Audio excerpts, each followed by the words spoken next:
Selamat malam pemirsa, Anda menyaksikan Dua Sisi. Saya Caca Anissa. Setelah proses yang cukup panjang bahkan penuh drama, akhirnya DPR membatalkan pemirsa pembahasan revisi Undang-Undang Pilkada yang mana saat ini menuai polemik. Kita tahu bahwa pasca putusan MK 60, semua mata ditujukan kepada putusan ini dan berpikir bahwa nantinya Pilkada 2024 akan merujuk kepada MK 60. Sempat ada upaya pembahasan revisi Undang-Undang Pilkada namun dibatalkan hari ini.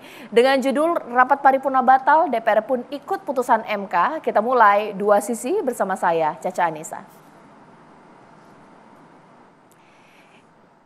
Dengan mekanisme yang berlaku, apabila mau ada paripurna lagi harus mengikuti tahapan-tahapan yang diatur sesuai dengan tata tertib di DPR. Dan karena pada hari Selasa, tanggal 27 Agustus 2024, kita sama-sama tahu sudah pada tahapan pendaftaran pilkada. Nah, oleh karena itu kami tegaskan sekali lagi, karena kita patuh dan taat dan tunduk kepada aturan yang berlaku, bahwa pada saat pendaftaran nanti karena RUU Pilkada belum disahkan menjadi undang-undang, maka yang berlaku adalah hasil keputusan Mahkamah Konstitusi Judicial Review yang diajukan oleh Partai Buruh dan Partai Gelora. Demikian pernyataan singkat dari kami, mudah-mudahan menjadi jelas. Saya ucapkan terima kasih. Itu dia pernyataan dari Sufmi Dasko Ahmad yang menyatakan bahwa DPR akan mengikuti putusan MK 60. Apa implikasinya untuk Pilkada 2024 pemirsa, itu akan saya bahas di Dua Sisi malam hari ini. Di studio TCI sudah hadir 3 narasumber saya. Saya masih menunggu 1 narasumber dalam perjalanan menuju studio. Saya akan sapa di sebelah kanan saya dan Mbak Titi Anggra ini sebagai pakar hukum tata negara kita. Selamat malam, Assalamualaikum. Selamat malam Mbak Caca. Di sebelah kiri saya sudah ada Bang Kodari, pengamat politik kita, dan halo. Di ujung sana juga sudah ada Bang Margarito Kamis yang hadir benar di hari Kamis ya. Hari Kamis ya? Oh iya, cocok. Ya, cocok ya. Baik, sekarang saya akan menuju ke Mbak Titi. Mbak Titi, saya tidak ingin menambah-nambah. Apa yang bisa Mbak Titi maknai proses dari putusan MK 60 hingga proses pembahasan revisi Undang-Undang Pilkada yang batal kita putuskan hari ini? Iya, kalau kita refleksikan ini betul-betul buang-buang waktu, buang-buang energi, buang-buang tenaga ya.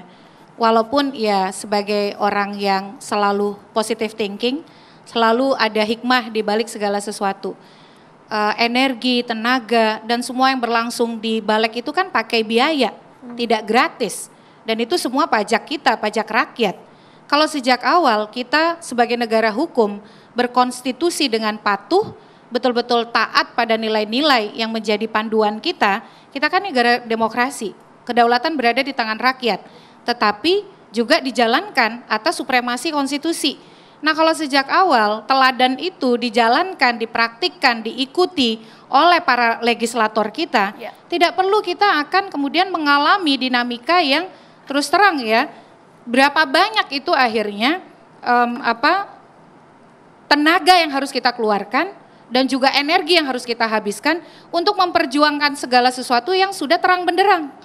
Kan sudah dijelaskan putusan Mahkamah Konstitusi, ada ahli konstitusi di sini, Pak Margarito Kamis, yang namanya putusan Mahkamah Konstitusi sebagai pembelajar hukum, final, mengikat, erga omnes, berlaku serta-merta.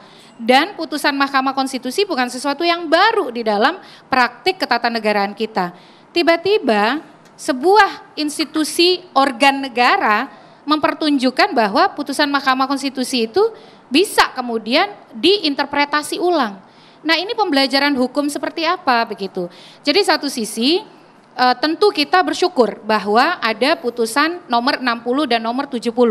Bagi kami sebagai orang yang menekuni isu demokrasi, sebagai warga negara, sebagai pemilih yang akan nanti memilih gubernur di Provinsi Banten, wali kota di Kota Tangerang Selatan bersama Mbak Caca, tentu berharap pilihan-pilihan politik itu adalah pilihan yang terbaik, menawarkan keragaman politik, bukan orang-orang yang kok mentoknya itu-itu saja padahal kita punya kader-kader partai yang kita tahu bisa diusung oleh partai.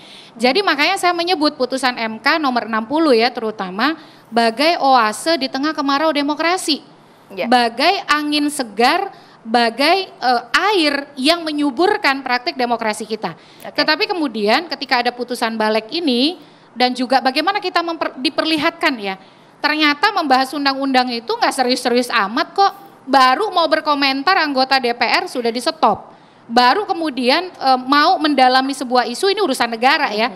Kita putuskan ya ketok palu, kok begitu amat begitu. Jadi memang sebagai warga akhirnya kita belajar ya teman-teman, yang namanya hak itu tidak pernah jatuh dari langit. Yang namanya hak itu memang harus kita perjuangkan dan kita harus bekerja keras mempertahankan itu.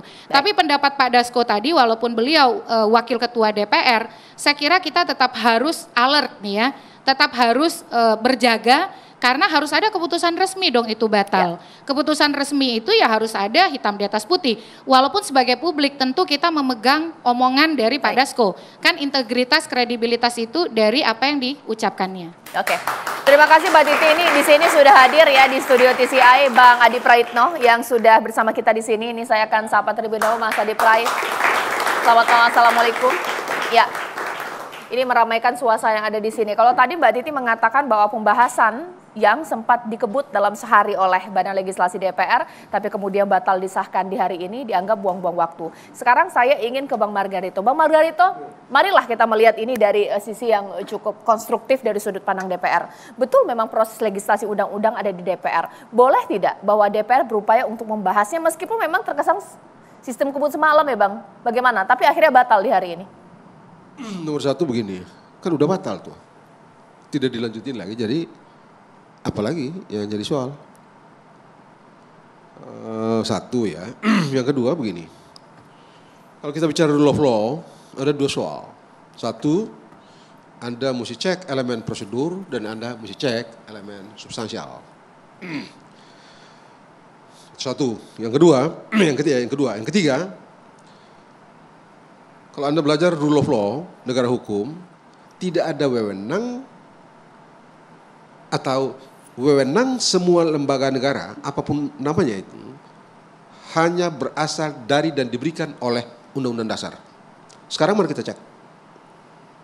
Pasal 24C ayat 1 itu bilang, Mahkamah Konstitusi berwenang mengadili pada tingkat pertama dan terakhir yang putusannya bersifat penal untuk menguji, bukan untuk membuat norma. Titik situ deh, garis panjang tuh. Cek aja nih yang putusan Mahkamah Konstitusi yang jadi ribut-ribut sekarang ini atau gaduh sekarang ini. Bikin norma nggak tuh? Dia bikin norma. Dia ambil orang punya pekerjaan, punya wewenang. Wewenang dia cuma tulis suruh uji. Uji itu berakhir dengan sah atau tidak sah. Mau senang atau tidak senang karena begitu teksnya. Nah, itu satu. Putusan final itu bukan tidak ada mengikat, tapi konsekuensi dari final mengikat. Final mengikat itu bermakna bahwa tidak ada judiciary challenge atau judiciary proses yang untuk challenge. Tidak.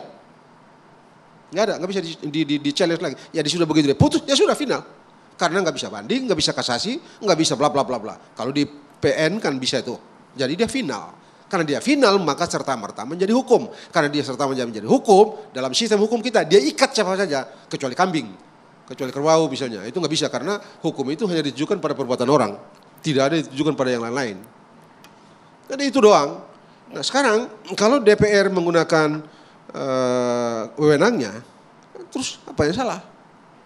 Cuma memang tadi saya bilang gitu ya, dari rule of law ada dua soal, ada substansi dan ada cek elemen substansial dan cek elemen prosedural. Karena kalau kita cek elemen prosedur, satu di antaranya tindakan-tindakan organ negara itu by prosedur. Dalam kasus ini, pagi tadi kalau nggak salah ya, pagi tadi apa? Pagi tadi kalau nggak salah saya bilang, sejauh yang saya cek terlihat ada masalah dari segi prosedur. Sejauh yang saya cek terlihat ada masalah. Baik. Yang empat, terus begini, ini kan sekarang ini kan sudah tidak mungkin lagi. Dengan atau tanpa Pak Dasko tadi ngomong itu, Saya menghitung tidak mungkin undang-undang ini akan lahir. Mengapa? Besok Jumat, belum paripurna. Katakanlah kalau mau dilanjutin besok nih. Tidak mungkin paripurna di hari Senin, terus hari Selasa jadi undang-undang. Itu nggak mungkin. Jadi ya udahlah. Konsekuensinya yang pakai sebagai dasar adalah putusan Mahkamah Konstitusi itu. Yang saya berpendapat gitu ya, sekali lagi sebentar ya, dengan atau tanpa PKPU putusan itu berlaku dasar karena tidak diubah maka dia berlaku, dengan atau tanpa PKPU dapat beralasan secara hukum digunakan sebagai rujukan untuk tindakan-tindakan hukum berikut dalam kaitan dengan pilkada itu, kurang lebih begitu. Baik. Sudah cukup jelas ya dari dua pakar hukum tata negara kita bahwa Pilkada 2024 akan merujuk kepada putusan MK 60, itu artinya bahwa banyak partai, banyak calon nanti akan bisa masuk kontestasi politik di Pilkada 2024. Implikasi politiknya seperti apa? Dua Sisi kembali sesaat lagi.